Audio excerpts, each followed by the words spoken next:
உங்கள் கையில் முள்ளொன்று குத்தப்பட்ட சந்தர்ப்பத்தில் முள் குத்தப்பட்ட கணத்தில் கையை உடனடியாக அப்பால் எடுத்த சந்தர்ப்பம் ஒன்று உங்களுக்கு நினைவிருக்கும். அவ்வாறாக உயிரினங்களுக்கு அகச்சூழலில் இருந்தும் புறச்சூழலில் இருந்தும் வரும் தூண்டல்களுக்கு தூண்டற்பேரை காட்டுவது அங்கிகளுக்குள்ள ஆற்றல் இயைபாக்கம் எனப்படும். முள் குத்தியவுடன் உண்டாகும் உணர்வு போன்ற தூண்டல்களை உணரும் ஆற்றல் போன்ற சூழலில் நிகழும் மாற்றங்கள் தூண்டல் எனப்படும். உடனடியாக கையை அப்பால் இழுத்தல் போன்ற செயற்பாடுகள் துலங்கல் என அழைக்கப்படும். தூண்டலை உணரும் போது உள்வாங்குவதற்காக உதவுகின்ற தோல் போன்ற புலன் உறுப்புகள் வாங்கிகள் எனப்படும். தொடுகைக்கு உணர்வை காட்டும் தோலுக்கு மேலதிகமாக ஒளியை உள்வாங்கும் கண், ஒலியை உள்வாங்கும் செவி, மனத்தை உள்வாங்கும் மூக்கு, சுவையை உள்வாங்கும் நாக்கு போன்றன மனித உடலில் காணப்படும் ஏனைய புலன் உறுப்புகள் என குறிப்பிட முடியும். அதேபோல் விளைவு காட்டிகளாக மனிதனின் உடலில் காணப்படும் தசை மற்றும் சுரப்பிகள் என்பவற்றை குறிப்பிட முடியும். முள் குத்தியவுடன் உடனடியாக கையை அப்பால் இழுக்க புலன் உறுப்பான கையிலுள்ள தோலும் விளைவு காட்டியான கையிலுள்ள தசைகளுக்கும் இடையில் காணப்படுகின்ற சிறப்பான தொடர்பு முக்கியமானதாகும். இவ்வகையில் அகச்சூழலிலும் புறச்சூழலில் நிகழுகின்ற சூழல் மாற்றங்களுக்கேற்ப உடல் செயற்பாடுகளை ஒழுங்கமைக்கும் செயல்முறை இயைபாக்கம் என அழைக்கப்படும். மனிதனின் உடலினுள் இயைபாக்கம், நரம்பு இயைபாக்கம், நரம்பின்றிய இயைபாக்கம் அல்லது இரசாயன இயைபாக்கம் என இரு முறைகளில் நடைபெறுகின்றது. நரம்பு இயைபாக்கத்தை நடத்துவதற்காக நரம்பு தொகுதியும், இரசாயன இயைபாக்கத்தை நடத்துவதற்காக அகஞ்சுரக்கும் தொகுதியும் உதவுகின்றன. இப்பாடத்தின் மூலம் நீங்கள் நரம்பு இயைபாக்கம், இரசாயன இயைபாக்கம் பற்றியும் அதேபோல் ஓர் சீர்திட நிலை பற்றியும் கற்றுக்கொள்ள முடியும்.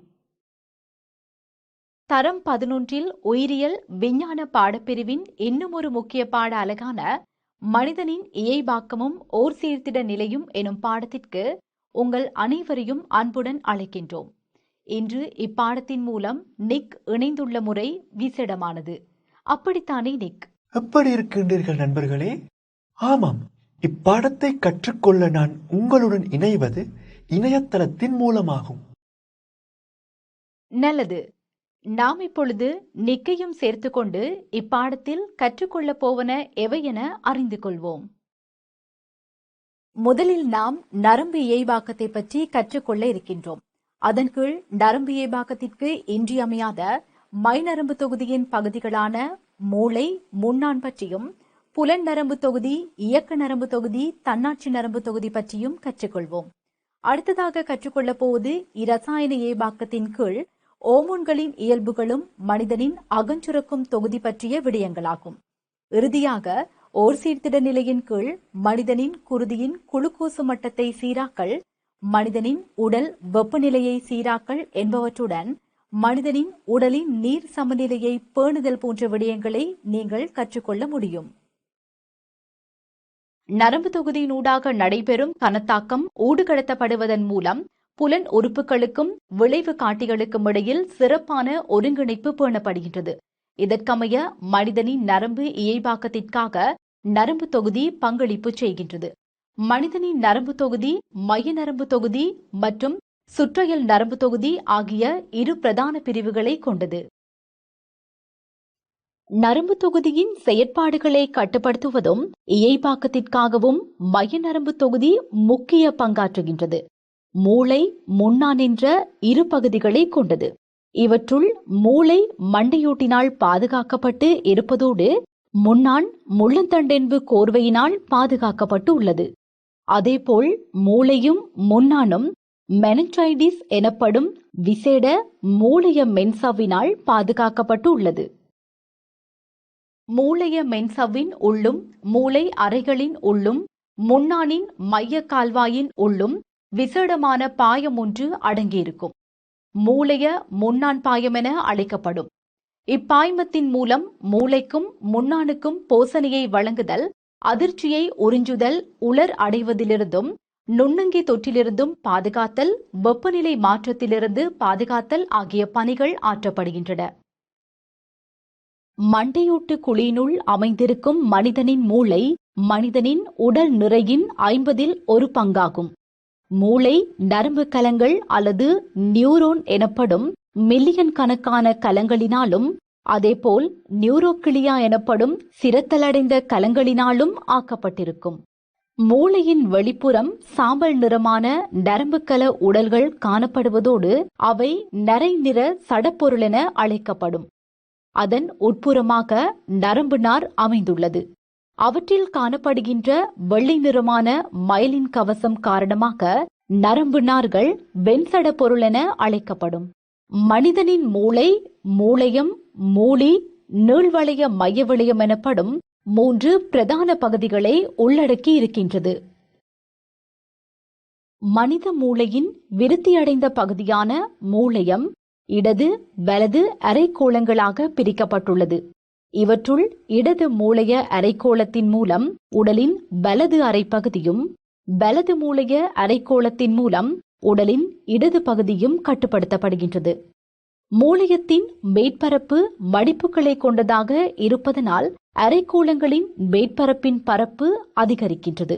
இதனால் அதிக எண்ணிக்கையான நியூரோன்கள் குறுகிய பரப்பினுள் உள்ளடக்கப்படுவதற்கு காரணமாக உள்ளது. பிரதானமாக மூளையத்தின் மூலம் வாங்கிகளில் இருந்து வரும் கணத்தாக்கங்களை பெற்றுக்கொள்ளுதல், கணத்தாக்கங்களிலிருந்து கிடைக்கப்பெறும் தகவல்களை விளங்கிக் கொள்ளுதல், அதேபோல் தகவல்களை களஞ்சியப்படுத்தல், கேட்டல், பார்வை, வெப்பநிலை, சுவை, மனம் போன்ற புலன்களில் உணர்தல், கற்றல், சிந்தனை, நுண்ணறிவு போன்ற உயர் உளச் செயற்பாடுகளை மேற்கொள்ளல், இச்சைவழி தசை அல்லது வரித்தசை சுருக்கத்தை கட்டுப்படுத்தல். மூளையத்தின் பின்புறமாக நேராக கீழாக அமைந்துள்ள மூடியும் அரைக்கோளங்கள் இரண்டினால் ஆக்கப்பட்டுள்ளது. மூளையின் வெளிப்புறமாக நரை நிற பொருளும் உட்புறமாக வெண்ணிற பொருளும் காணப்படுகின்றது. மூளையின் தொழில்களாக உடல் சமநிலையை பேணல், இச்சைவழி செயற்பாடுகளை கட்டுப்படுத்தல், உடல் அசைவுகளை சரியான முறையில் மேற்கொள்வதில் பங்களிப்பு செய்தல் ஆகியவற்றை குறிப்பிட முடியும். மனிதனின் உயிர்த்தன்மையை நிலைநிறுத்திக் கொள்வதற்கு உரிய செயற்பாடுகளை கட்டுப்படுத்தும் நீள்வளைய மைய விளையம் மூளைக்கு பின்புறமாக அமைந்துள்ளது. நீள்வளைய மைய விளையத்தின் மூலம் இதய துடிப்பு வேகத்தை கட்டுப்படுத்தல், சுவாசத்தை கட்டுப்படுத்தல், வாந்தி, இருமல், தும்மல், விக்கல், விழுங்குதல் போன்ற தெரிநிலை செயற்பாடுகள் ஆக்கப்படுகின்றன. நீள்வளைய மைய விளையத்தின் கீழ்ப்பகுதியில் இருந்து ஆரம்பித்து முள்ளந்தண்டென்பு கோர்வையின் உள் பாதுகாப்பாக உள்ள முன்னான் குழாய் போன்ற கட்டமைப்பை கொண்டுள்ளது. இதன் இரு பக்கமும் சமச்சீரான சோடியாக முன்னான் நரம்புகள் உருவாகின்றன. அதேபோல் முன்னானின் வெளிப்புறமாக வெண்சட பொருளும் உட்புறமாக நரைநிற பொருளும் காணப்படும். இதற்கு மேலதிகமாக முன்னானின் மத்தியில் மைய கால்வாய் அமைந்துள்ளது. நரம்பு தொகுதியில் பிரதான தொழிற்பாட்டு அலகு தெரிவில் என அழைக்கப்படும். இங்கு புலன் உறுப்புகளின் மூலம் பெற்றுக்கொண்ட கணத்தாக்கங்கள் புலன் உறுப்புகளிலிருந்து மைய நரம்பு தொகுதிக்கும் அங்கிருந்து விளைவு காட்டிக்கும் கணத்தாக்கம் அடைந்து விளைவு வெளிக்காட்டப்படும். இதற்காக புலன் நரம்புக்கலம், இயக்க நரம்புக்கலம், இடைத்தூது நரம்புக்கலம் ஆகிய 3 வகையான நரம்புக்கலன்களும் பங்களிப்பு செய்கின்றன. தெரிவில்லின் மூலம் தெரிவினை நடைபெறுகின்றது. ஏதேனும் ஓர் தூண்டலின் போது சிந்திக்காது சடுதியாக காட்டப்படும் மாற்றம் தெரிவினை என அழைக்கப்படும். முன்னானின் மூலமாக நடைபெறும் தெரிவினைகள் முன்னான் தெரிவினைகள் எனவும், மூளையின் மூலமாக நடைபெறும் தெரிவினைகள் மண்டியூட்டு தெரிவினைகள் எனவும் அழைக்கப்படும். முன்னான் தெரிவினைகளுக்கு உதாரணங்களாக வெப்பமான பொருளொன்றில் கைப்படும் போது கையை அப்பால் விலக்கிக் கொள்ளுதல், காலில் முள் குத்தும் போது சடுதியாக காலை தூக்குதல் என்பவற்றை கூறலாம். அதேபோல் மண்டியூட்டு தெரிவினைக்கு உதாரணங்களாக மூக்கினுள் ஏதாவது பொருளொன்று செல்லும் போது தும்மல் ஏற்படுதல், சுவையான உணவை கண்டவுடன் வாயில் உமிழ்நீர் சுரத்தல், கண்களுக்கருகில் ஏதாவது பொருள் விழும்போது கண் இமைகளை சிமிட்டுதல் என்பவற்றை கூறலாம். மனிதனின் இச்சையின்றிய உடற்தொழிற்பாடுகளை கட்டுப்படுத்துவதில் தன்னாட்சி நரம்பு தொகுதியின் தொழிலாகும். முள்ளம் தண்டெலும்பு கோர்வையின் இருபுறமாக அமைந்துள்ள நரம்பு திரட்டுகளிலிருந்து உடலின் உள்ளுறுப்புகளுக்கு நரம்பு விநியோகம் செய்யும் மூளையின் மூலம் கடத்தப்படுகின்ற தன்னாட்சி நரம்பு தொகுதி பரிவு நரம்பு தொகுதி, பரப்பரிவு நரம்பு தொகுதி எனும் பிரதான பகுதிகள் இரண்டினை கொண்டது. பரிவு பரப்பரிவு நரம்பு தொகுதிகள் மூலம் ஒன்றுக்கொன்று எதிரான செயற்பாடுகள் நடைபெறும். அவசர நிலைமைகளின் போது முன்னிலையுற்று செயற்படும் தன்னாட்சி நரம்பு தொகுதியின் மூலம் தாக்குதல் அல்லது தப்பித்தல் தூண்டற்பேறு உண்டாக்கப்படும். இதன்போது நரம்பு தொகுதி செலுத்தும் செல்வாக்கின் மூலம் கண்மணி பெரிதாகுவதுடன் உமிழ்நீர் சுரப்பியினதும் சமிபாட்டு தொகுதியினதும் செயற்பாடு மந்தமாகும். அதேபோல் இதய துடிப்பு வீதம், சுவாசப்பைகளின் சுவாசித்தல் செயற்பாடும் அதிகரிக்கும். பெறப்பரிவினால் ஏற்படுத்தப்பட்ட செயற்பாடுகளால் உடலில் உண்டான மாற்றங்கள் மீண்டும் இயல்பு நிலைக்கு கொண்டுவரப்படும். இதனால் கண்மணி சிறிதாகும், இதய துடிப்பு வீதம் குறையும், சுவாசித்தல் வீதம் குறையும்.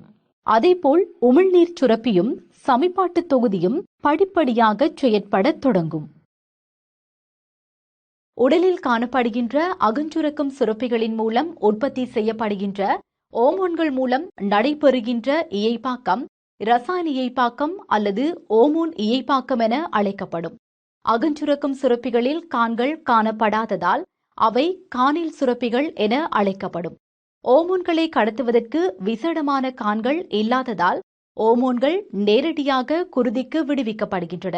ஓமோன்களின் இயல்புகளாக அவை சேதன சேர்வைகளாக இருத்தல், குருதியின் மூலம் கடத்தப்படுதல், உற்பத்தியாகும் இடத்திலிருந்து கொண்டு செல்லப்பட்டு வேறொரு இடத்தில் தொழிற்படுதல், குறித்ததோர் இலக்கு அங்கத்தை மட்டும் தூண்டுதல், குறைந்த செறிவில் கூடியளவு செயற்பாட்டை காட்டுதல் போன்றவற்றை குறிப்பிடலாம். புறச்சூழலில் நடைபெறுகின்ற மாற்றங்களுக்கேற்ப உயிரங்கிகளின் உடலினுள் காணப்படும் அகச்சூழலை நியம நிலையில் பேணுதல் ஓர் சீர்திட நிலை எனப்படும். நிக்கிற்கு ஏதோ பிரச்சனை போல் உள்ளது. பிரச்சனை என்ன நிக்? ஓ, உடலின் அகச்சூழல் என்றால் என்ன? ஆமாம் நிக், உடலின் அகச்சூழல் என்பது உடற்கலங்கள் உயிர் வாழ்வதற்கான ஊடகத்தை வழங்குவதும் அக்கலன்களை அண்மித்து காணப்படுகின்றதுமான சூழலாகும். மனிதனின் உடற்கலங்களை சூழ காணப்படுகின்ற இளைய பாய்மத்தையும் குருதி கலன்களையும் சூழ உள்ள குருதி திரவ விளையத்தையும் நிணநீர் பாய்மத்தையும் உடலின் அகச்சூழல் என்கின்றோம். அகச்சூழல் நிலைமைகளில் சிறு மாற்றம் ஏற்படினும் உடற்கலங்களின் செயற்பாட்டுக்கு பாதிப்பு ஏற்படும். உயிர் செயற்பாடுகள் சீரான முறையில் பேணப்படுவதற்கு உடலின் அகச்சூழலின் காரணிகள் நியம அளவில் அல்லது கலங்களால் தாங்கக்கூடிய வீச்சினுள் காணப்படுதல் அவசியமாகும். பிரதானமாக அகச்சூழலில் சீராக இருக்க வேண்டிய அல்லது குறித்த அளவில் பேணப்பட வேண்டிய காரணிகளாக குருதியின் குளுக்கோசு மட்டம், உடலின் வெப்பநிலை மற்றும் நீர்ச்சமநிலை என்பவற்றை குறிப்பிட்டு கூற முடியும். சாதாரணமாக சுகதேகியொருவரின் குருதியில் 100 மில்லிமீட்டர் கனத்தில் 80 முதல் 120 மில்லிகிராம் வரையான குளுக்கோசு அடங்கியிருக்கும். உணவை உட்கொள்ளும் போது குருதியில் குளுக்கோசு மட்டம் அதிகரிக்கும். இதன்போது குருதியின் குளுக்கோசு மட்டம் சாதாரண மட்டத்திற்கு கொண்டுவர விசேட பொறிமுறையொன்று ஆரம்பிக்கும். இதன்போது முதலில் சதையின் இலங்ககான் சிறுதீவிலுள்ள பீட்டா கலங்களினால் இன்சுலின் சுரக்கப்படும். இன்சுலின் மூலம் குருதியில் மேலதிகமாக காணப்படும் குளுக்கோசு கிளைகோசனாக மாற்றப்பட்டு ஈரலில் சேமிக்கப்படும். குளுக்கோசு இதற்கு மேலும் சாதாரண அளவை விட குருதியில் காணப்பட்டால் இன்சுலின் மூலம் மேலதிகமாக உள்ள குளுக்கோசு கொழுப்பாக மாற்றப்பட்டு கொழுப்பிழையத்தில் சேமிக்கப்படும். இதன் மூலம் குருதியில் காணப்பட்ட குளுக்கோஸின் அளவு சாதாரண மட்டத்திற்கு கொண்டுவரப்படும். இன்சுலின் சுரக்கப்படாவிட்டாலோ அல்லது பீட்டா கலங்கள் காணப்படாவிட்டாலோ குளுக்கோஸின் அளவு அதிகரித்து நீரிழிவு நோய் நிலைமை உண்டாகும். உணவு உட்கொள்ளாமல் உள்ளபோது அல்லது வேறு காரணங்களினால் குருதியில் உள்ள குளுக்கோசு மட்டம் குறைவடையும் போது குருதியின் குளுக்கோசு மட்டத்தை சாதாரண நிலைக்கு கொண்டுவர விசேட பொறிமுறையொன்று ஆரம்பமாகும். இங்கு சதையுள்ள ஆல்பா கலங்களுக்கு குளுக்காகோன் ஓமோனை சுரக்கும். குளுக்காகோன் ஈரலில் சேமிக்கப்பட்டுள்ள கிளைகோசனின் மீதும் கொழுப்பிழையங்களில் சேமிக்கப்பட்டுள்ள கொழுப்பின் மீதும் செயற்பட்டு குளுக்கோஸாக மாற்றும். இதன் மூலம் குருதியின் குளுக்கோசு மட்டம் சாதாரண மட்டத்திற்கு கொண்டு வரப்படும். இம்முறையில் குருதியில் குளுக்கோசு சீராக்கத்திற்காக இன்சுலினும் குளுக்காகோனும் பங்களிப்பு செய்யும். புறச்சூழலின் வெப்பநிலை மாற்றத்திற்கு உட்பட்டாலும் உடலின் வெப்பநிலை மாறாது பேணப்படும் நிலை வெப்பநிலை சீராக்கம் எனப்படும். ஓ, அப்படியானால் மனிதன் மாறா உடல் வெப்பநிலை கொண்ட விலங்கா? ஆமாம் நிக், மனிதன் மாறா உடல் வெப்பநிலை கொண்ட விலங்குதான். மனிதனின் உடல் வெப்பநிலை 36 பாகை செல்சியஸுக்கும் 37.5 பாகை செல்சியஸுக்கும் இடையில் நிலவுகின்றது. உடல் வெப்பநிலையை இப்பெருமானத்தில் பேணிக் கொள்வதற்காக இசைவாக்கமடைந்துள்ள முறையொன்று மனிதனிடம் காணக்கூடியதாக உள்ளது. இதற்காக மனிதனில் உடல் வெப்பநிலையை சீராக்கும் மையமாக பரிவகக்கீழ் தொழிற்படும். புறச்சூழலின் வெப்பநிலை குறைவடையும் போது பரிவகக்கீழ் தூண்டப்பட்டு உடல் வெப்பநிலை குறைவடைவதை தடுக்கும் வகையில் செயற்படும். இங்கு வெப்பநிலை இழப்பை தடுத்துக் கொள்வதற்காகவும் வெப்பத்தை உற்பத்தி செய்வதற்காகவும் முக்கிய செயற்பாடுகள் பல உடலினுள் செயற்பட தொடங்குகின்றன. தோலின் குருதிமயிர் குழாய்கள் சுருங்குதல், வியர்வை சுரப்பிகளினுள் வியர்வை உருவாவது குறைதல், தோலிலுள்ள மயிர்கள் நிமிர்ந்து உடலின் மேற்பரப்பில் ஒரு காவலி படலம் உருவாதல் ஆகியவற்றின் மூலம் உடல் வெப்பநிலை இழப்பு தடுக்கப்படுகின்றது. அதேபோல் நடுங்குவதன் மூலமும் வெப்பம் உருவாக்கப்படுகின்றது. புறச்சூழலின் வெப்பநிலை குறைவடையும் போது பரிவகக்கீழ் தூண்டப்பட்டு உடல் வெப்பநிலை அதிகரிப்பதை தடுக்கும் வகையில் செயற்படும். இங்கு வெப்பநிலை அதிகரிப்பை தடுத்துக் கொள்வதற்காக முக்கிய செயற்பாடுகள் பல உடலினுள் செயற்பட தொடங்குகின்றன. தோலின் குருதி மயிர் குழாய்கள் விரிவடைவதனால் தோலுக்கு வழங்கப்படும் குருதியின் அளவு அதிகரிக்கும். இதன் மூலம் குருதியினால் உடல் வெப்பம் தோலின் வெளிமேற்பரப்புக்கு கொண்டு வரப்படும் அளவு அதிகரிக்கும். அதுபோல் வியர்வை சுரப்பிகளினுள் வியர்வை உருவாவது அதிகரிக்கும். இவ்வியர்வை ஆவியாவதற்கு உடலிலிருந்து வெப்பத்தை பெற்றுக்கொள்வதால் வெப்ப இழப்பு அதிகரித்து உடல் குளிர்ச்சி அடைகின்றது. உடலில் காணப்படும் நீரின் அளவு குறைவடையும் போது கபச்சுரப்பினால் சுரக்கப்படும் ஏடிஎச் எனப்படும் சிறுநீர் பெருக்க தடுப்பு ஓமோன் சிறுநீரகங்களில் தொழிற்பட்டு சிறுநீரகங்களில் நீர் மீளாகத்துறிஞ்சல் அதிகரிக்கின்றது. இதனால் சிறுநீருடன் வெளியேறும் நீரின் அளவு குறைவடையும். உடலில் காணப்படுகின்ற நீரின் அளவு அதிகரிக்கும் போது ஏடிஎச் சுரத்தல் குறைவடைவதனால் சிறுநீரகங்களில் நடைபெறும் நீர் மீளாகத்துறிஞ்சல் குறைவடைந்து சிறுநீருடன் வெளியேறும் நீரின் அளவு அதிகரிக்கின்றது. நாம் இப்போது மனிதனின் இயைபாக்கமும் ஓர் சீர்திட நிலையும் பாடத்தின் இறுதி பகுதியை அடைந்துள்ளோம். நிக், இப்பாடத்தின் மூலம் நாம் கற்றுக்கொண்ட விடயங்களை சுருக்கமாக நினைவூட்ட உங்களுக்கு முடியுமா? நல்லது, நான் நினைவூட்டுகிறேன். முதலில் நாம் நரம்பு இயைபாக்கத்தின் காரணமான மைய நரம்பு தொகுதியின் கீழ் மூளையின் பகுதிகளான மூளையம், மூளி, நீள்வளைய மைய வளையம் பற்றியும் முன்னான் பற்றியும் தெரிவினை தன்னாட்சி நரம்பு தொகுதி பற்றியும் கற்றுக்கொண்டோம். அடுத்ததாக நாம் இரசாயன இயைபாக்கத்தின் கீழ் ஓமோன்களின் இயல்புகளையும் மனிதனின் அகச்சுரக்கும் தொகுதி பற்றியும் கற்றுக்கொண்டோம். இறுதியாக நாம் ஒரு சீர்திட நிலை எனும் தலைப்பின் கீழ் மனிதனின் குளுக்கோசு மட்ட சீராக்கம், மனிதனின் உடல் வெப்பநிலை சீராக்கம், மனித உடலினுள் நீர் சமநிலை பேணப்படும் முறை பற்றியும் கற்றுக்கொண்டோம். சரியாக சொன்னீர்கள் நிக். உங்களுக்கு தருவதற்காக அறிவை சுமந்து வரும் இவ்வாறான இன்னும் ஒரு பாடத்தில் சந்திக்கலாம் எனும் எதிர்பார்ப்புடன் நிக்குடன் நான் விடை பெறுகின்றேன். வாழ்த்துக்கள். வாழ்த்துக்கள் நண்பர்களே.